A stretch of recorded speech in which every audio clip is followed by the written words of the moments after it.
Salut Sophie. Salut Florian. Et bonjour à tous, bonjour à toutes et bienvenue dans ce nouvel épisode du Courrier de la Sterne. On se réunit comme chaque semaine pour parler de nos découvertes ornithologiques des 7 derniers jours. Et aujourd'hui, que des bonnes nouvelles. Incroyable. Ça arrive.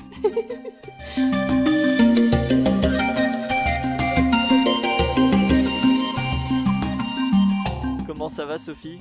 Et comme tu l'as dit, des bonnes nouvelles, alors plutôt bien. Tant mieux, tant mieux. Voilà. De quoi tu vas nous parler d'ailleurs en tant que bonne nouvelle? Eh ben, on a retrouvé un oiseau qu'on n'avait pas vu depuis 20 ans. Donc moi je classe ça dans les bonnes nouvelles. Voilà. Ah bah, il faut. Quand même, hein. Il faut. Et moi, je vais parler de la construction d'un hôpital de kiwis, en Nouvelle-Zélande, bien évidemment. Alors, on va pas parler que de la création de cet hôpital, mais on aura l'occasion d'y revenir un petit peu plus tard, à moins que tu veux que je commence à parler du kiwi, symbole Oui, c'est comme tu le de sens. la Nouvelle-Zélande. Vas-y. Commençons du coup par parler du kiwi. Le kiwi du coup, symbole de la Nouvelle-Zélande, comme dit précédemment. Symbole pour les Maoris, bien sûr. Symbole encore aujourd'hui de la Nouvelle-Zélande. C'est l'oiseau national, l'emblème national de la Nouvelle-Zélande. Il est même présent sur les pièces de 1 dollar de la Bank of New Zealand. Donc c'est quand même assez important. Puis on le retrouve sur quelques blasons également. Assez représenté le kiwi. 5 espèces de kiwi, mine de rien, qu'on peut trouver. Le kiwi de Mantel, qui est l'espèce la plus septentrionale, donc l'espèce qu'on trouve le plus au nord. On a le kiwi roa qui lui est présent sur l'île du Sud, parce que la Nouvelle-Zélande est séparée en deux, hein. On a une grande île au nord et une grande île au sud. D'ailleurs, la capitale Wellington se situe sur l'île au nord. On a le kiwi austral qui lui se situe vraiment tout en bas de l'île du Sud. Le kiwi d'Okarito, qui est un kiwi qui a été découvert en 2003, ou plutôt au départ on pensait qu'il y avait 4 espèces de kiwi jusqu'en 2003 où le kiwi d'Okarito a été séparé d'une autre espèce. Donc du coup kiwi d'Okarito est devenu une espèce à part entière. Toute petite aire de répartition pour le kiwi d'Okarito. Et le kiwi d'Owen qu'on trouve principalement sur quelques petites îles attachées ou presque à la partie nord de l'île. On parlait du kiwi de Mantel, c'est celui qui est le plus présent parmi toutes les espèces de kiwis, puisqu'on compte aujourd'hui à peu près 25 000 individus vivants. L'espèce est classée vulnérable par l'IUCN et espèce qui était avant classée en danger. Mais à partir de 2017, ce classement a changé pour le kiwi à la vue des augmentations de ses effectifs. Alors, augmentation de ses effectifs parce que à partir des années 2000, ça a été un petit peu compliqué pour le kiwi, parce qu'il faut savoir que on suppose qu'il y avait à peu près environ les années 1900, 12 à 13 millions de kiwis qui existaient, toutes espèces confondues, sur l'île de la Nouvelle-Zélande. Et aujourd'hui, on s'est retrouvé aux alentours des années 2000 à peu près une population estimée à moins de 70 000 kiwis. Ce sont des chiffres catastrophiques. Ça fait pas beaucoup, puisqu'on a quasiment perdu l'intégralité de la population. Alors pourquoi on a perdu cette population? Encore une fois, on revient toujours aux problématiques classiques, à savoir la destruction de l'habitat, la fragmentation de cet habitat, et aussi, et c'est une des causes très importantes de la disparition des kiwis, c'est la prédation d'oiseaux. Ça, c'était surprenant, je ne savais pas qu'il y avait des oiseaux qui chassaient le kiwi, petit effectif, mais qui chassaient le kiwi quand même, mais surtout tout ce qui va être mammifère, tout ce qui va être chat par exemple, qui vont être responsables de la destruction, les opossums également, qui vont être responsables de la destruction soit des nids ou du fait d'avoir tué les individus qui, on rappelle, ne volent pas, hein, puisque ce sont des oiseaux qui ne volent pas, les kiwis. Alors pour ça, le gouvernement a décidé de prendre les devants, et il faut savoir que c'est un projet qui a été lancé il y a très longtemps, puisque c'est un projet qui date des années 1996.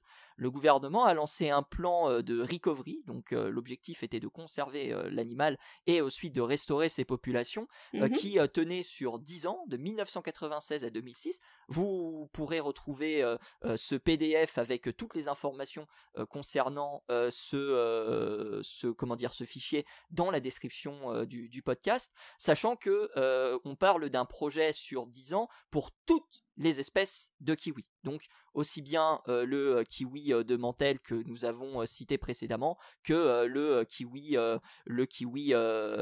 d'Okarito qui a été la dernière espèce qui a été décrite en 2003. Mais qui devait Donc pas ce être programme connu, qui devait pas être connu quand le programme a été à cette lancé. époque. Mais du coup, voilà, on a segmenté les deux populations, mais effectivement, n'était pas connu à cette époque-là. Et puis en parallèle, il y a plein de programmes de conservation qui ont eu lieu à différents endroits de la Nouvelle-Zélande. On peut par exemple parler du Kiwi Encounter au Rainbow Springs Kiwi Wildlife Park, qui lui se situe sur l'île du Nord, qui a pour but justement de modérer, de monitorer les différents individus présents sur l'île au Nord. Et on a aussi diverses associations qui ont pour objectif de protéger et de sanctuariser les différentes zones où le kiwi vit. Et justement, ça nous amène à 2023 avec Kiwi Coast. Pourquoi on parle de ce projet tout simplement parce que Kiwi Coast a lancé un hôpital pour kiwi. C'est un hôpital qui se situe au nord de l'île, qui va donc concerner surtout le kiwi de Mantel, qui a ouvert juste à l'ouest de Wellington. Et pour la petite anecdote, le premier animal qui a été soigné dans ce centre de réhabilitation, mais aussi de soins, c'est un oiseau qui s'appelle Splash, parce que c'est un oiseau qui s'est retrouvé coincé dans une conduite. Il est tombé dans un filtre de piscine et il a été retrouvé par un ouvrier, il a été soigné et ensuite il a été relâché. Donc le centre a ouvert pas plus tard qu'il y a quelques jours, le 23 février pour être précis. Et ce centre, finalement, c'est l'aboutissement de 10 ans déjà pour le Kiwi Coast, puisque le programme est né en 2013, donc il va sur ses 11 ans, mais on a fêté les 10 ans du projet en 2023.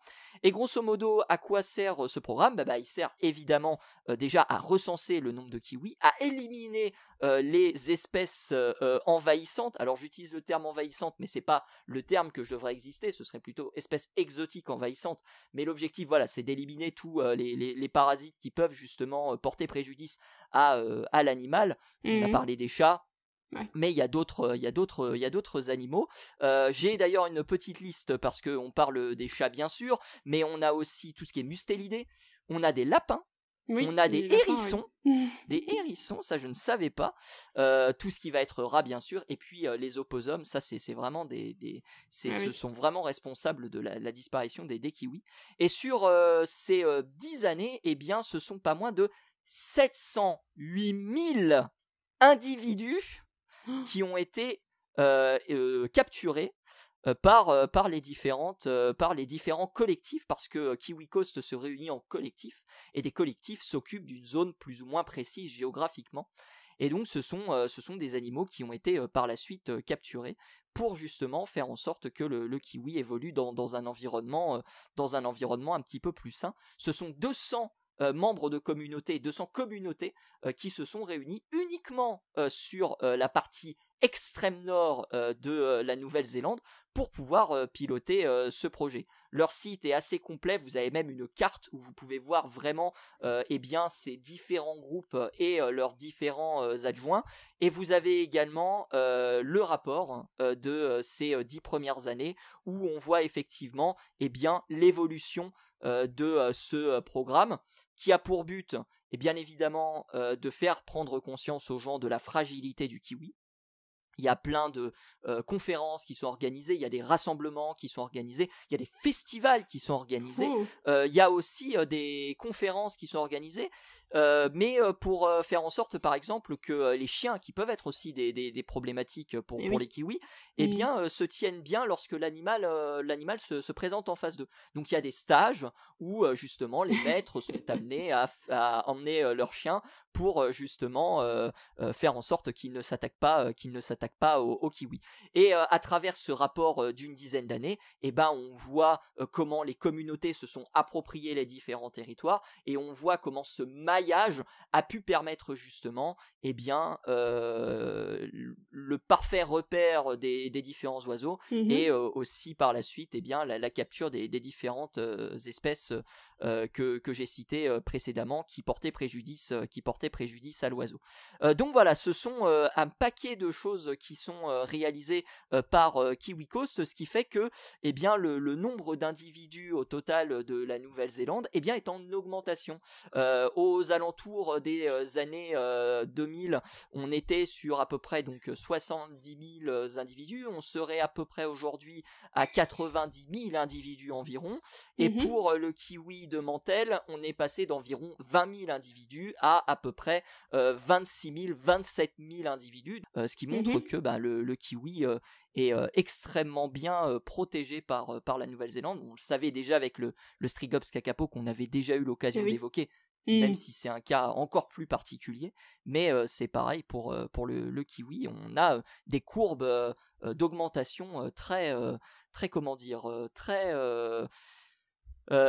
qui font plaisir à voir. Voilà. Je ne sais pas comment terminer cette phrase, mais en tout cas, ça fait plaisir de voir les augmentations de tout ça, grâce évidemment à des partenaires aussi. Il y a énormément de partenaires qui participent. Il y a des compagnies, il y a le gouvernement, il y a des agences, il y a des organisations, il y a des écoles, il y a plein de choses qui sont faites. C'est vraiment des projets intercommunautaires et intergénérationnels également, et c'est aussi ce qui fait la réussite de ces différents projets menés en Nouvelle-Zélande. Voilà donc.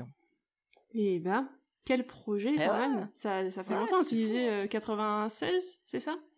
Depuis 96, depuis 96 effectivement, qu'il y a un projet qui a été mis en place par le gouvernement, et ensuite, alors je pense que c'est dans la foulée, il y a eu aussi des associations qui se sont réunies. Avant, il y avait à mon avis des associations qui se sont réunies pour porter ce projet. De toute façon, le papier qu'on vous laissera dans la description détaillera vraiment tout, puisqu'il est très complet. En même temps, c'est un papier gouvernemental, donc forcément c'est un papier très complet. Ça veut rien dire. Oui, c'est vrai, c'est vrai.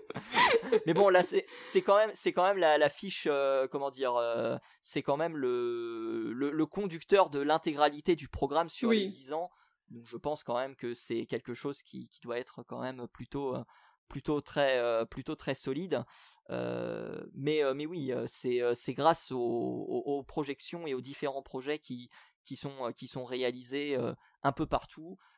Et puis sans parler des projets, peut-être aussi déjà pour les Maoris, qui apparemment avaient déjà conscience de l'importance de l'oiseau et de sa fragilité, ce qui fait que les Maoris en prenaient énormément soin, même si ils chassaient cet oiseau avec notamment des chiens, et s'en servaient à manger lors de grandes cérémonies. Mais voilà, ce sont eux aussi déjà avaient la conscience de la fragilité de l'oiseau et de son habitat. Donc, c'était un peu un rituel aussi, non? Ça faisait partie de certains... C'était un oiseau rituel, sacré en quelque sorte, d'une certaine manière. Oui, il était utilisé pour confectionner des grandes capes pour certaines tribus maoris. Donc c'était quelque chose c'était un oiseau qui était extrêmement important.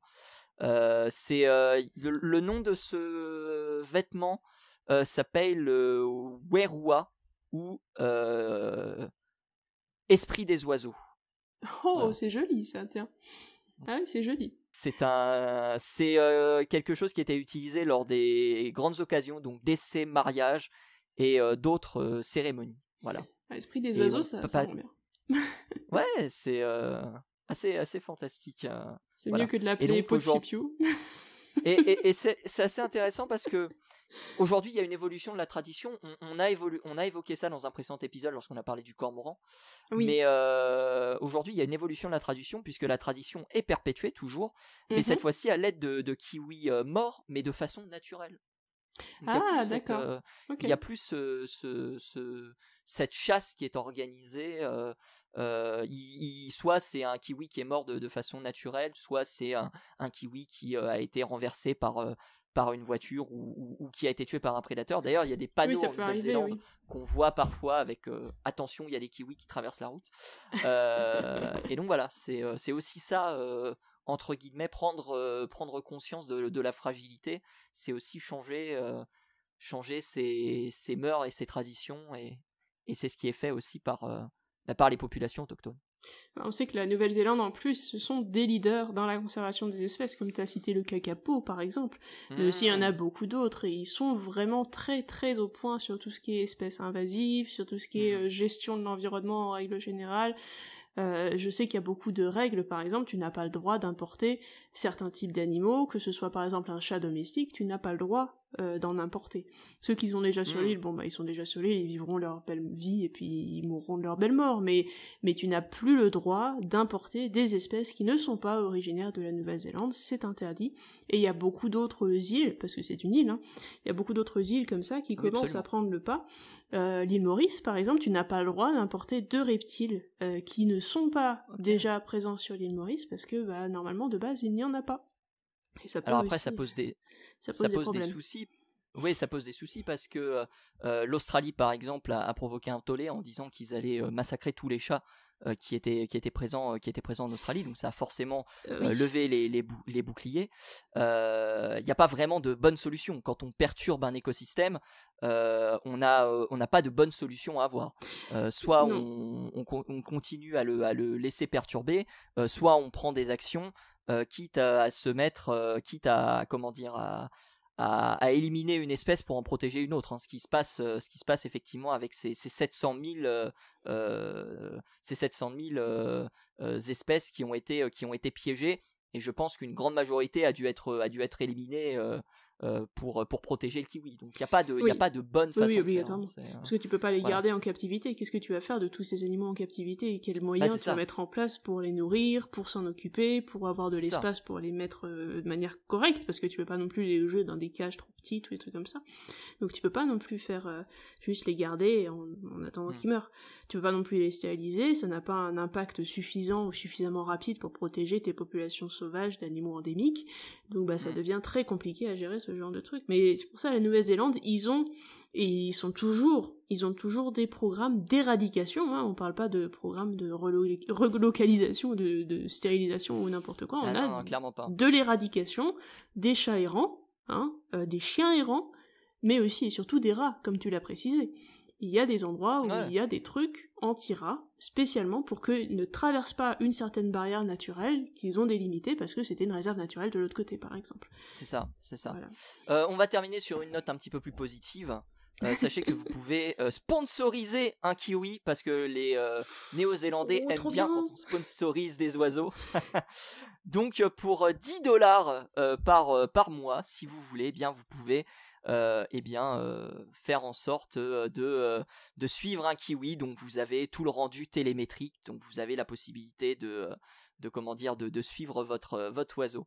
C'est trop bien, Mais ouais, donc si jamais vous voulez pour $10 par mois, suivre un de ces oiseaux, et vous pouvez par la suite partager ses aventures et autres. C'est aussi un moyen que les Néo-Zélandais, parce que l'hôpital, on n'en a pas parlé, c'est environ $10 000 qui a été utilisé. Une très grande partie des fonds ont été apportés par différents partenaires, et faut savoir que cette opération sur Kiwi Coast coûte environ par an à l'association $1 million, et cette association se décharge à peu près de 90% du budget. C'est-à-dire qu'elle a juste à payer $100,000 pour l'intégralité des choses qui sont réalisées. Donc il y a aussi une très très grande, un très très grand soutien de la part des partenaires financiers pour aussi permettre à ce genre de programme de continuer à exister et de continuer à porter ses fruits. Mais par exemple pour le Kakapo, on en parlait, et tu peux donner ton nom si tu veux un Kakapo moyennant une somme d'argent. C'est bien ça. Moi je pense que c'est un truc que je ferai un jour. Peut-être. Ouais, sponsoriser un oiseau, ouais. Ah, c'est incroyable. C'est pas juste le fait d'avoir son nom, enfin de donner un nom à l'oiseau, parce que vous pouvez donner n'importe quel nom. Mais évidemment, il faut que ce soit respectueux, etc. Mais voilà, vous pouvez donner votre nom à un oiseau. Mais juste voilà pour le faire et pour soutenir la conservation et la recherche, c'est génial. Voilà. C'est un beau geste. Ouais, dernière petite chose, parler des kiwis, etc. Sachez que vous pouvez assister au programme de relâcher si jamais, parce qu'il y a des kiwis donc qui sont relâchés, évidemment, qui sont monitorés, et tout ça, ce sont des activités en public que vous pouvez faire. Donc voilà, il y a par exemple le trapping workshop. Donc là, on va capturer les espèces pénibles, les espèces envahissantes, et donc voilà, ça a lieu le 10 mars prochain. Podcast qui sera normalement diffusé bien après cette date, au mois de mars, mais bien après cette date. Mais voilà, sachez que vous avez tout un tas d'événements auxquels vous pouvez assister si jamais vous vous rendez en Nouvelle-Zélande. Et puis si vous nous écoutez de la Nouvelle-Zélande, écoutez, n'hésitez pas à nous en dire plus sur ces programmes de conservation du kiwi. Bon, j'ai été un peu long, j'en suis désolé. Mais non, c'était intéressant. Mais oui, c'est vrai qu'on a encore plein de trucs. Encore plein de trucs à dire sur le kiwi, alors que la prochaine fois. On va faire un épisode spécial kiwi. Tu veux qu'on fasse un épisode spécial kiwi? En vrai, on pourrait faire un épisode spécial kiwi. Dernière chose sur le kiwi, tiens, petite anecdote qui me revient. La femelle est dominante par rapport au mâle. Je ne savais pas. En même temps, vu l'œuf qu'elle pond, je peux t'assurer que ça m'étonnerait pas. Il est vrai que l'œuf de kiwi, mais c'est vrai que faire un épisode... Tu pourrais nous expliquer comment le kiwi peut pondre un œuf aussi gros Exactement, il y a des mécanismes intéressants, c'est vrai qu'il faut... Il y a des mécanismes hyper intéressants. Il faudrait qu'on fasse un épisode spécial kiwi, on va y réfléchir. C'est une bonne idée, très bonne idée.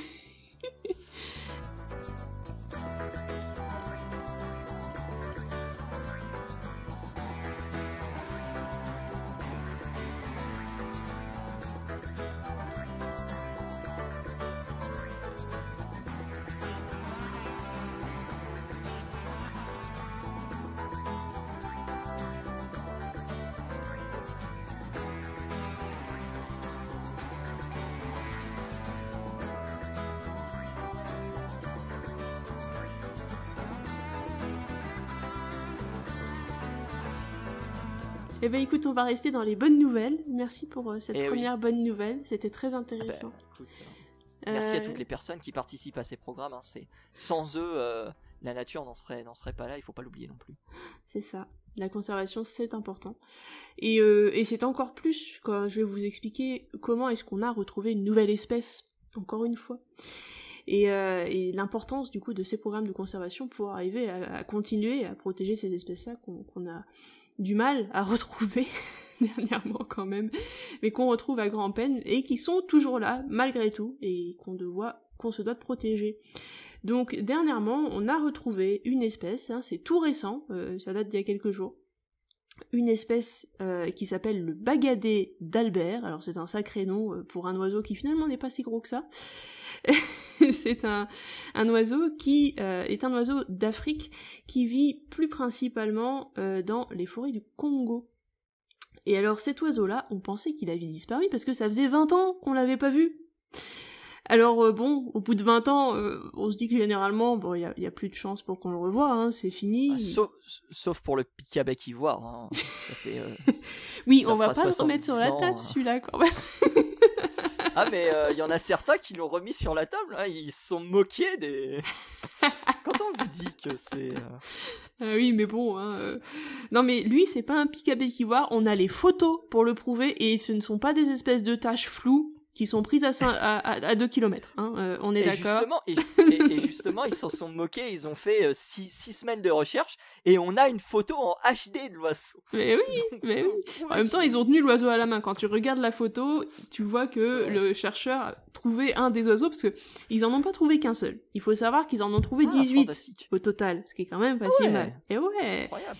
Et dans différents sites. Alors, pour tout expliquer, parce qu'on va quand même repartir depuis le début, on est parti sur une équipe de chercheurs qui viennent de l'université du Texas à El Paso, qui donc ont passé 6 semaines à chercher dans la forêt équatoriale du Congo un oiseau perdu et 2-3 autres, hein, pas seulement celui-là, ils cherchaient plusieurs espèces, et ils ont été aidés pour ça des scientifiques du coin, parce qu'il y a aussi des scientifiques au Congo, faut pas croire, Bien sûr. évidemment, du centre de recherche en sciences naturelles donc du Congo, qui les a aidés dans leur recherche, et au bout de ces 6 semaines et d'à peu près 120 km qu'ils ont fait à travers la forêt, alors la forêt, pour vous donner une petite idée, on est sur une forêt alors décidue, c'est une des seules forêts décidues du Congo, qui est en altitude, hein, c'est une forêt montagneuse, et qui est pas très très facile d'accès, surtout cet endroit-là, mais surtout qu'il y a quelques petits soucis dernièrement, parce qu'évidemment,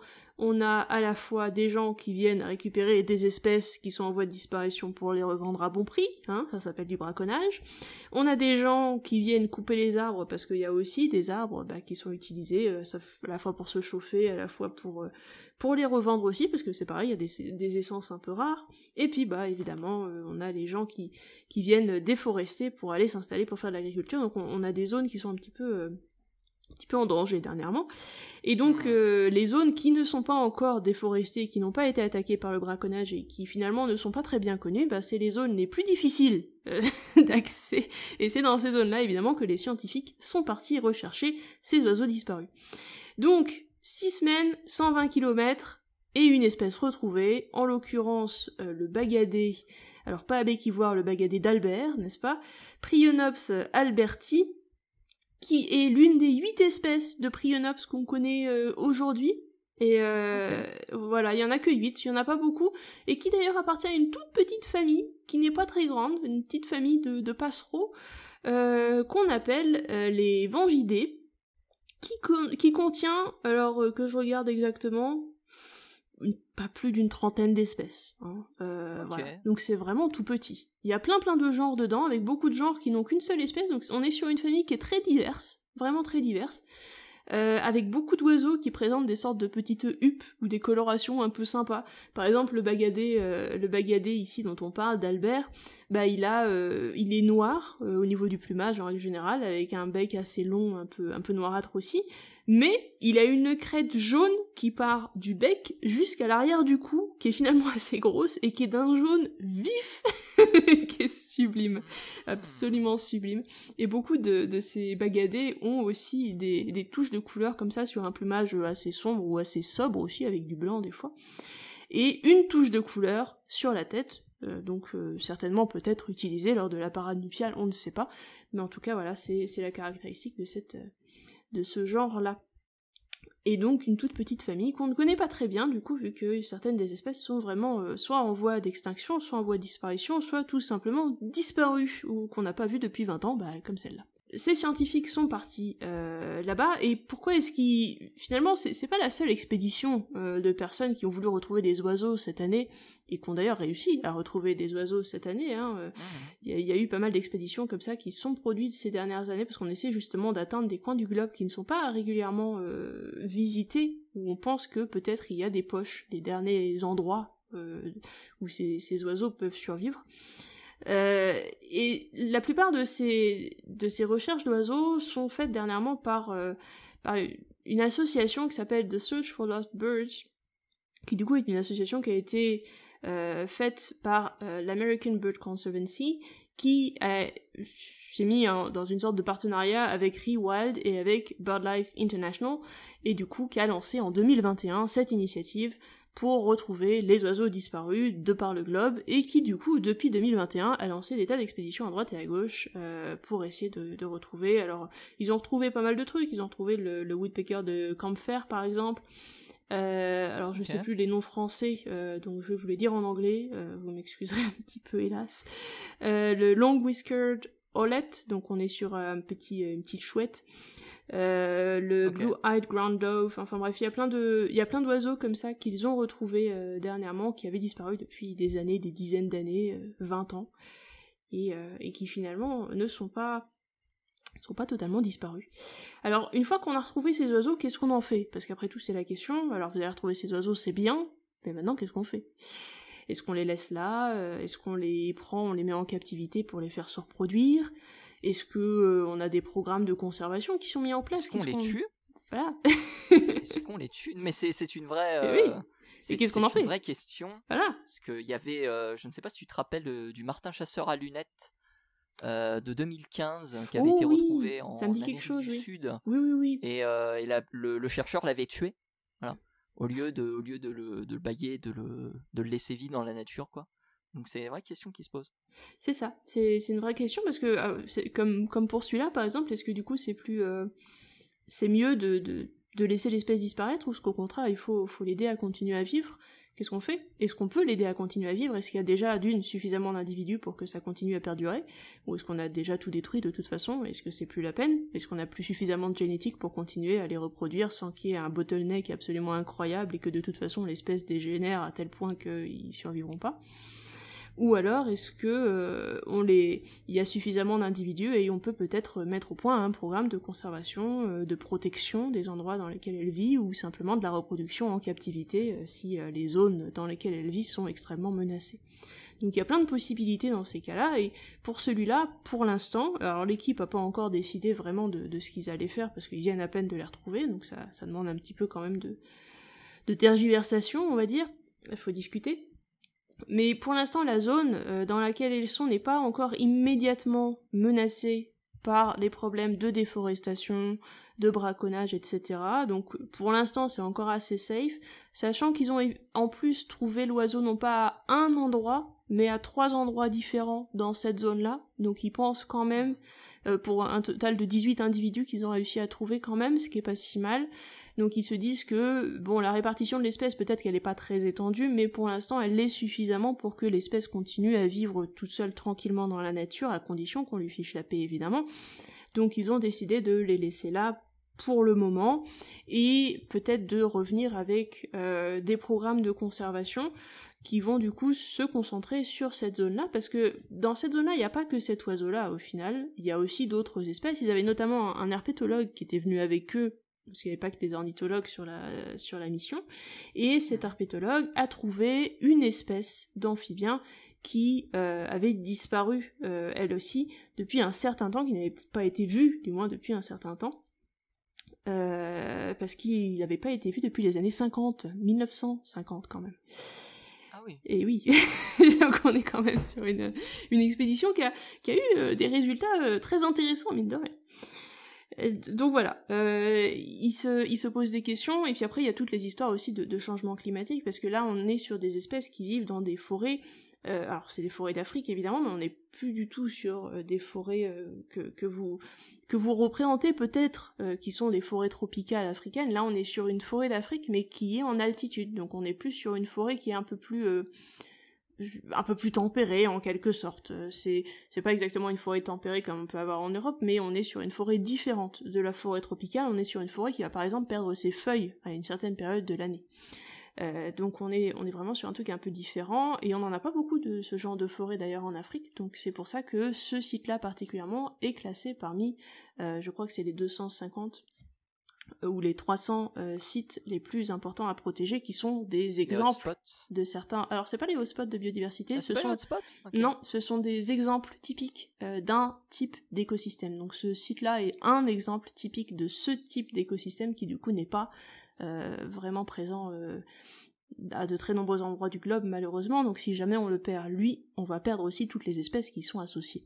D'où l'intérêt du coup de dessiner des programmes de conservation qui vont protéger cette zone au maximum, et donc là ils vont s'associer, alors ils espèrent en tous les cas, je sais pas si ça se fera, mais ils vont essayer de s'associer avec non seulement le Congo lui-même, qui va pouvoir mettre en place des projets de conservation sur son propre territoire, mais aussi peut-être avec l'Ouganda et avec la Tanzanie, parce que cette forêt-là et cette chaîne de montagnes s'étend non seulement sur le Congo, mais elle est aussi à la frontière de l'Ouganda et de la Tanzanie, parce que c'est les deux pays qui vont border le Congo sur sa côte est. Voilà. Ok. Donc, vous imaginez bien que du coup, il va falloir, si on veut protéger toute la zone, une entente entre ces pays-là pour arriver à avoir des programmes de conservation qui sont cross-border, qui vont du coup pouvoir vraiment protéger l'espèce au maximum sans qu'il y ait des incursions d'un côté ou de l'autre, parce que bon, c'est des zones qui font vraiment tampon entre les pays. C'est pour ça d'ailleurs que c'est une frontière. Et puis c'est des zones aussi à forte instabilité politique, donc pas forcément évident de se mettre d'accord aussi Exactement. entre les différents partis. Donc c'est aussi quelque chose à prendre en considération. C'est le martin chasseur à moustache. Martin chasseur à lunettes, c'est à moustache. D'accord. 2015 des îles Salomon. Et il a été capturé du coup et ensuite éliminé par Chris Filardi.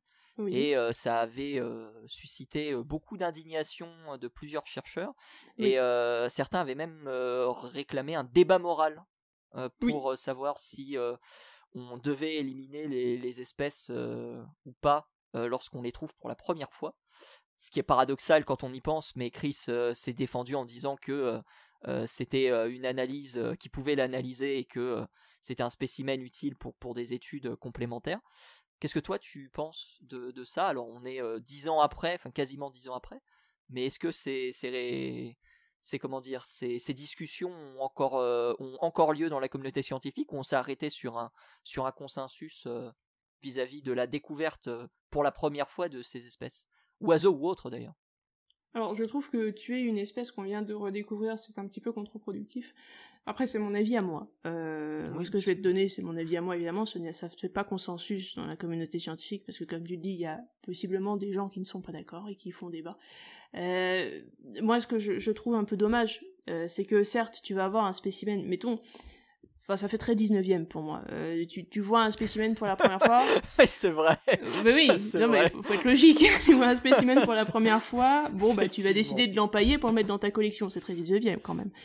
C'est vrai. Oui, c'est un peu ça, parce que du coup, qu'est-ce qu'il a fait? Il l'a tué pour le ramener... Alors, le but, c'était à but d'étude. Évidemment que c'était à portée étude, on l'a ramené au muséum, on a essayé de l'étudier, on l'a gardé en collection pour avoir une trace véridique de l'espèce en question.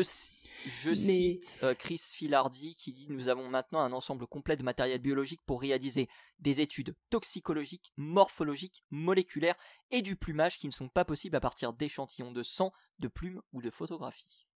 Oui, sauf que le problème, et ce qu'il ne voit pas non plus là-dedans, et ce que tu vois très bien quand tu travailles avec les zoos et les aquariums qui font de la conservation, c'est que si tu réussis à capturer certains individus, il est possible, plutôt que de les tuer, si tu tiens vraiment à faire des études sur eux, de les maintenir en captivité pour avoir non seulement des études, comme il dit, morphologiques, toxicologiques, etc., mais aussi des études sur le comportement de ton animal, qui seront certainement un petit peu biaisées parce que tu l'auras en captivité, mais qui, mine de rien, seront beaucoup plus intéressantes sur la biologie de l'animal, parce que tu vas te rendre compte qu'il va lui falloir fournir une certaine source de nourriture, parce qu'il mangera pas autre chose, que tu vas pouvoir étudier, du coup, son éthologie, voir un petit peu comment est-ce qu'il réagit à tel ou tel stimulus, comment est-ce qu'il se comporte, et peut-être même arriver à en faire de la reproduction en captivité pour, par la suite, conserver l'espèce. Donc pour moi, tuer l'animal comme ça, en disant « Ouais, mais c'est le premier spécimen, il nous faut un spécimen pour le musée », ouais. Je crois qu'il n'a pas été retrouvé depuis, hein. Je crois qu'il n'a pas été retrouvé depuis, le pauvre martin chasseur à moustache. Non, si ça se trouve c'était le dernier spécimen. Mais du coup, plutôt que de le tuer, pourquoi est-ce que tu... À la rigueur, alors moi je l'aurais laissé dans la nature évidemment, mais mettons que tu tiennes vraiment à l'étudier. Dans ces cas-là, tu le prends, tu le mets en captivité, tu le donnes à des gens qui sont capables de maintenir en captivité d'autres martins pêcheurs ou martins chasseurs si tu veux, et qui du coup sont tout à fait à même, parce qu'on a ces spécialistes-là, on les a en captivité, on les a des gens qui sont capables de maintenir des espèces d'oiseaux, et même si tu ne connais pas cette espèce d'oiseau en particulier, t'as d'autres espèces sœurs, cousines, qui sont capables, qui te donnent une idée de ce que tu dois fournir à l'animal, et en plus, le milieu dans lequel tu vas trouver te donne une idée de sa niche écologique et de ce qu'il lui faut en termes de vie, que tu vas devoir lui fournir en captivité. On est tout à fait capable de fournir en captivité les conditions de vie nécessaires, au moins à la survie, si ce n'est à la reproduction de ces espèces-là. Donc pourquoi est-ce que tu ne l'as pas simplement capturé pour l'amener en captivité? Alors peut-être que les conditions n'étaient pas possibles, peut-être qu'il était paumé au milieu de nulle part et que de toute façon il n'avait pas de cage pour le ramener. Île Salomon, on peut supposer qu'effectivement il y a un isolement insulaire qui fait que...